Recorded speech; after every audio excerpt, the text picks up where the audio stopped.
Ukraine ইস্যুতে পাল্টাপাল্টি হুমকি ধামকির পর বহুল প্রতীক্ষিত বৈঠকে মিলিত হলেন মার্কিন ও রুশ প্রেসিডেন্ট। আলাস্কায় অনুষ্ঠিত বৈঠকে পুতিনকে উষ্ণ অভ্যর্থনায় কোনো কমতি রাখেনি মার্কিন প্রশাসন। পুতিনকে লাল গালিচা সংবর্ধনা দেন ডোনাল্ড ট্রাম্প। এরপর করমর্দন করেন দুই বিশ্ব নেতা।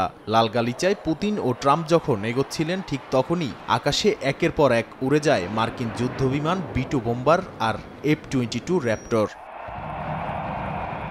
মার্কিনদের তৈরি দীর্ঘপাল্লার স্টিলথ বোম্বার B-2 বিমানটি মূলত শক্তিশালী এক বোমারু বিমান, যার রাডার ফাঁকি দিয়ে শত্রু এলাকায় প্রবেশ করা, আকাশ প্রতিরক্ষা এড়িয়ে পারমাণবিক বা সাধারণ বোমা হামলা চালানোতে দক্ষ এই বিমানটি। 1980 সালে এই প্রকল্পের কাজ শুরু হলেও এর উড্ডয়ন হয়েছিল 1989 সালে। পুতিনের লাল গালিচা সংবর্ধনার মধ্যেই মাথার ওপর যুদ্ধবিমান উড়ে যাওয়ার ঘটনায় বিচার বিশ্লেষণ শুরু করেছেন অনেকে। বিশ্লেষকদের মতে ট্রাম্প পুতিনের হাঁটার সময় বিমানের মহড়া যুক্তরাষ্ট্রের সামরিক সক্ষমতা প্রদর্শনের অংশ। পুতিনকে ডেকে নিজেদের সামরিক সক্ষমতার শক্তিশালী বার্তা দিলেন ট্রাম্প, আর এ নিয়ে বিশ্বজুড়ে শুরু হয়েছে আলোচনার ঝড়।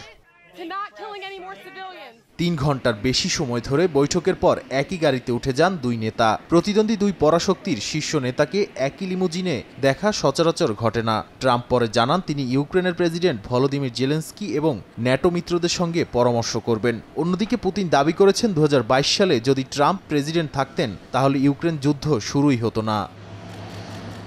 নাদিম মারজান, সময় সংবাদ।